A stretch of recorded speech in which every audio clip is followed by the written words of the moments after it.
Hi guys, I wanted to make a little video for y'all on law of cosines. First of all, let's go over the law of cosines formulas. Okay, so first, of course, you're going to need to have a triangle. Doesn't matter what your triangle looks like. Okay, so let's say that this is our triangle.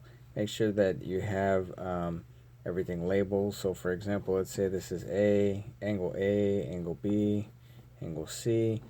Of course, our angles denoted with capital letters, and our sides would be indicated with lowercase letters. So for example, your side A is directly in front of your angle A. Your side B would be directly in front of angle B. And your side C would be directly in front of angle C. Okay, write down whatever information you're given, and then you can choose which formula it is that you need. So for a law of cosines, there are three different formulas. It depends on what it is that you need. If you need either side C or angle C, you need to use this first one. C squared equals A squared plus B squared minus 2AB cosine C. This is, you're looking for a side. Within this, you are using the other two sides, and you're using the corresponding angles. So if you have side C, or you're looking for side C, you need angle C. Or if you were looking for angle C, you would have to have side C. The other two formulas, they look just like this. You're just using, you're looking for either a side or an angle, and you're using the other two sides. So A squared equals B squared plus C squared minus 2BC cosine big A. You use this one if you're looking for either side A or angle A. You use this last one if you're looking for either side B or angle B. B squared equals A squared plus C squared minus 2AC cosine B. And let's look at a couple of examples. And actually, before we look at the examples, there are two situations where you're going to use law of cosines. The first is if you're given two sides and one angle of a triangle. That's the side-side angle scenario.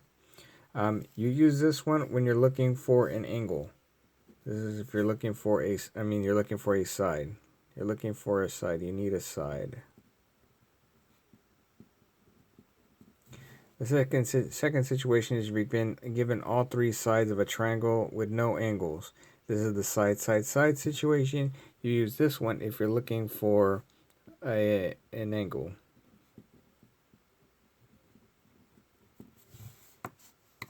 Okay, and let's look at our two examples. Okay, so in this first situation, this is the side angle scenario. So let's look at our triangle here. We're given this triangle.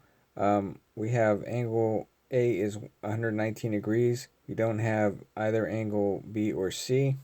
We're given this side right here that's directly in front of angle C, so I know that this is going to be little c. This side is directly in front of angle B, so this would be little b. I don't have little a, which is the one directly in front of A. So my suggestion here is to always write down the given information. So here I don't have side A. I have side B, which is right in front of angle B. This is 16. I have side C, which is right in front of angle C. This is 21. And I'm given angle A is 119 degrees. Okay, so from this we're going to use law of cosines. Here what we're going to be doing is we're going to be finding, you're going to find little a. Okay, so since we're looking for little a, we're going to have to use the second law of cosines formula, the A squared equals B squared plus C squared minus 2BC. And of course we can do this because we're given the B and the C, and we're given angle A. So this is the law of cosines formula that we'll use. And like I said, we can do this one because we have side B and C, and we have angle A. So if we input our information, our B is 16, our C is 21, And then here, this is going to be 2 times 16 times 21. And then cosine angle A is 119 degrees. This is going to end up giving us our A squared. Okay, but we don't want A squared. We're looking for little a. So what we're going to have to do is we're going to have to get the square root of all of this right here.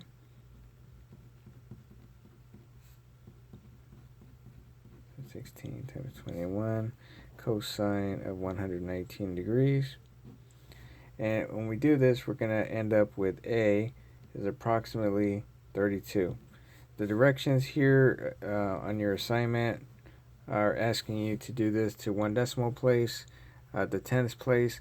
If it rounds up, like in this case, because you get 31.9 and change, that's going to round this up to 32. Okay, in the second example, we're given the side situation. In this triangle, we're looking for angle B, and we're given all 3 sides. Remember, this is a side scenario, so you have all 3 sides. Okay, because here we're looking for angle B, we need this formula from the law of cosines, the one that involves the b's. So we're looking for angle B. So we want angle big. We want big B, and of course we have all 3 sides. So let's input this information. So from this triangle, our side A is the one right in front of big A, so that's 13. Side B is 12. That's the one in front of angle B. And side C is the one right in front of angle C, and that is 9. So let's plug this into our formula that we're using. So after we plug it in, we see that we have 12 squared equals 13 squared plus 9 squared minus 2 times 13 times 12 cosine B.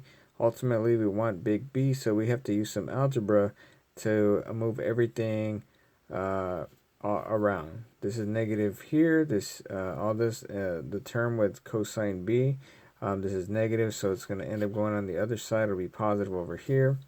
Here, this is going to be positive 12 squared here. This is going to actually go to the other side, and that is going to be negative on the other side.